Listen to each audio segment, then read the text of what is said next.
Hello everyone, आप सभी का स्टडी आईक्यू जुडिशरी के प्लेटफॉर्म पर स्वागत है। आई एम अपूर्वा पुरोहित।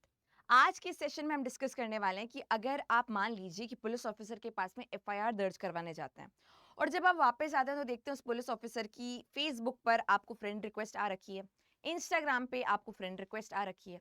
तो क्या ये इनअप्रोप्रिएट बिहेवियर की कैटेगरी में फॉल करेगा? क्या इस पुलिस ऑफिसर के अगेंस्ट डिसिप्लिनरी एक्शन लिया जा सकता है?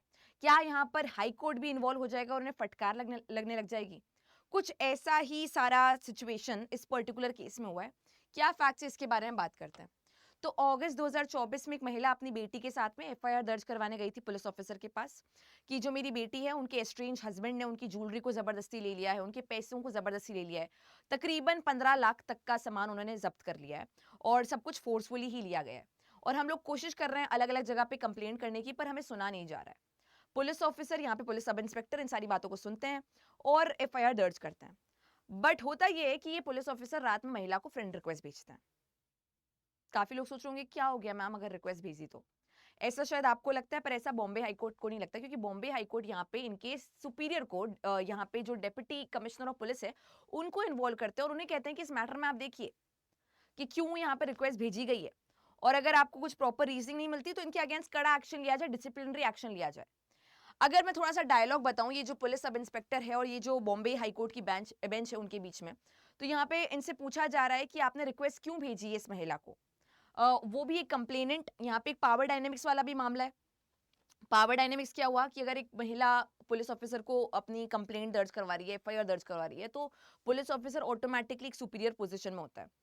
तो फॉर एग्जाम्पल अगर आपने कंप्लेंट दर्ज करवाई है और अब वो ऑफिसर आपको फ्रेंड रिक्वेस्ट भेज रहा है, अगर आप एक्सेप्ट नहीं करना चाहते हो तो सिचुएशन के अंदर आप थोड़ा-सा सहम सकते हो कि अगर मैंने एक्सेप्ट नहीं करी, अगर मैंने इनसे इंटरैक्शन नहीं किया, तो क्या मेरी इन्वेस्टिगेशन में कोई प्रॉब्लम आएगी क्या? तो जब भी इस तरह की रिलेशनशिप होती है, अक्सर काफ़ी लोग ऑब्लाइज्ड फील करते हैं बात करने के लिए, रिक्वेस्ट एक्सेप्ट करने के लिए, एग्जाम्पल के तौर पे सिचुएशन में, तो ये सारी चीज़ें हो जाती है। तो यहाँ पे पूछा गया कि एक कंप्लेनेंट है, जो कि जिसके साथ में आपका डेफिनिटली एक पावर डायनामिक्स एग्जिस्ट करता है, और आप उन्हें रात में रिक्वेस्ट भेज रहे हो, ये कैसे नॉर्मल चीज़ है, कैसे ओके चीज़ है? जिसमें पुलिस सब इंस्पेक्टर कह रहे हैं रिक्वेस्ट गलती से चली गई थी, it was sent by mistake. यही इनका डिफेंस था और कोई डिफेंस नहीं था कि बस गलती से रिक्वेस्ट सेंड हो गई। यहाँ पे काफी देर तक कोर्ट ने ऐसे जांच करने की कोशिश करी कि रात में ऐसे गलती से कैसे जा सकती है, वो सब उसका कोई जवाब कुछ खास आया नहीं, तो उसमें let's not enter into that. लेकिन यहाँ पे बोला है बॉम्बे हाई कोर्ट ने कि a police officer has no business sending request to a complainant. आप कंप्लेनेंट को रिक्वेस्ट नहीं भेज सकते हैं। और देखो बात यहाँ पे सोशल मीडिया हैंडल पे रिक्वेस्ट भेजने की नहीं है। यहाँ पे कोर्ट कहीं ना कहीं कहना चाहता है कि आप इनफॉर्मल तरीके से कंप्लेनेंट के साथ में इंटरैक्शन करने की कोशिश मत करो, कैजुअल मैनर में कंप्लेनेंट के साथ में इंटरैक्शन करने की कोशिश मत करो। आपका जो रिलेशनशिप है उनके साथ में एक प्रोफेशनल रिलेशनशिप की कैटेगरी का ही है। इनफैक्ट प्रोफेशनल से भी ज्यादा पावर डायनेमिक्स वाला है। आप उसकी इज्जत कीजिए और काम से काम बात कीजिए। अगर आप मान लीजिए सोशल मीडिया पे रिक्वेस्ट भेजते हैं, या फिर सोशल मीडिया पे रिक्वेस्ट भेजने की जगह इनफॉर्मल तरीके से बातें करना चाहते हैं, जैसे कि फॉर एग्जांपल आपकी हॉबीज क्या है, आप कहाँ पे रहती हैं, या कुछ भी ऐसी वैसी बातें करना, उसे भी एक तरीके से अलाउ नहीं किया जा सकता है। स्पेसिफिकली जब हम लोग बात कर रहे हैं महिला कंप्लेनेंट की और एक पुलिस ऑफिसर की, तो वहां पे सिचुएशन ज्यादा डिफरेंट हो जाती है। तो ये नहीं सारे पॉइंट्स को नोटिस किया गया। इनफैक्ट यहाँ पे डेप्यूटी कमिश्नर से भी बेंच ने पूछा कि क्या ये सोशल मीडिया हैंडल रखना भी पुलिस ऑफिसर के लिए अलाउड है क्या। डेप्यूटी कमिश्नर ने इसमें नो में जवाब दिया है। हालांकि एक डिबेटेबल टॉपिक है कि सोशल मीडिया हैंडल होना चाहिए नहीं होना चाहिए।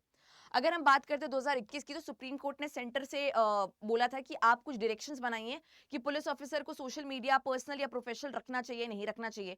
अगर वो रखते हैं तो उसका क्या इस्तेमाल ये अपने कोई भी तरह की न्यूज ब्रॉडकास्टिंग, क्रिमिनल इंक्वायरी के लिए कर सकते हैं, कोई भी इंफॉर्मेशन इस तरह की शेयर करने के लिए, obviously without disclosing the name of the parties वगैरह। इसके अलावा क्या क्या रिस्ट्रिक्शंस होनी चाहिए उनके सोशल मीडिया हैंडल पे, इसके बारे में आप गाइडलाइंस दीजिए, डायरेक्शंस दीजिए। 2021 में ये सेंटर को कहा गया था सुप्रीम कोर्ट के द्वारा। हालांकि इस पे कोई भी एक्शन लिया नहीं गया है आज तक। अगर सुप्रीम कोर्ट प्रोबेबली अगर वापस से पुश करेगी सेंटर को, तो मे भी कुछ डायरेक्शंस आएंगे। पर डायरेक्शंस में सुप्रीम कोर्ट ये चाहती है कि ये सारी चीजें शामिल हो कि एक पुलिस ऑफिसर सोशल मीडिया अगर हैंडल रखता है तो किस तरीके से उसे मेंटेन कर सकता है। फॉर एग्जांपल डेफिनेटली उसमें ये चीज आएगी कि जो भी कंप्लेनेंट है या जो भी इस तरीके से आपके सबऑर्डिनेट्स हैं, आप उनके साथ में सोशल मीडिया पे कुछ खास इनफॉर्मल इंटरैक्शन नहीं कर सकते हो। That is only to ensure the power dynamics doesn't disrupt और डजंट एक तरीके से खराब ना करे चीज़ों को, या फिर एक महिला के ऊपर एक अलग तरीके का प्रेशर फ़ील ना हो कि मुझे इंटरैक्शन करना पड़ेगा, अदरवाइज़ मेरा इन्वेस्टिगेशन शायद ये ठीक से ना कर पाएँ। इन्हीं सारी चीज़ों को मद्देनज़र रखते हुए यहाँ पे कोर्ट ने एक तरीके से फटकार भी लगाई है, और वहीं पे साथ ही साथ डिसिप्लिनरी कमिटी भी बैठेगी इनके ऊपर प्रोबेबली, और क्या पता एक्शन भी लिया जाए, वो सब बातें बात की है। आपका क्या ओपिनियन है उसे कमेंट में ज़रूर बताना। इसके अलावा मैं आपको बताना चाहती हूँ कि आप एनरोल कर सकते हैं एकलव्य 4.0 बैच में, जिसमें आपको प्रीलिम्स, मेंस, इंटरव्यू तीनों की ही कॉम्प्रिहेंसिव रूप से तैयारी करवाई जाती है। प्रीलिम्स के लिए आपको खास नोट्स मिलेंगे, मेंस के लिए आपको खास नोट्स मिलेंगे, मेंस की आपको खास तौर पे आंसर राइटिंग करवाई जाएगी, आपको जीके जीएस पढ़ाया जाएगा, लैंग्वेज में हिंदी और इंग्लिश पढ़ाए जाएंगे, जीके जीएस सब चीजें आपको यहाँ पे अवेलेबल है। जो भी आप सोच सकते हो कि जुडिशरी में मुझे ये चाहिए, that is available for you. इसके अलावा अगर आप किसी भी स्टेट का प्रीलिम्स क्वालिफाई करते हो तो आपको 50% फीस रिफंड कर दी जाती है। 50% of your fees is refunded. अगर आप जुडिशरी क्रैक करते हो तो आपको 150% का रिफंड मिलता है, यानी कि पूरा पैसा वापस प्लस 50% एज एन इनाम।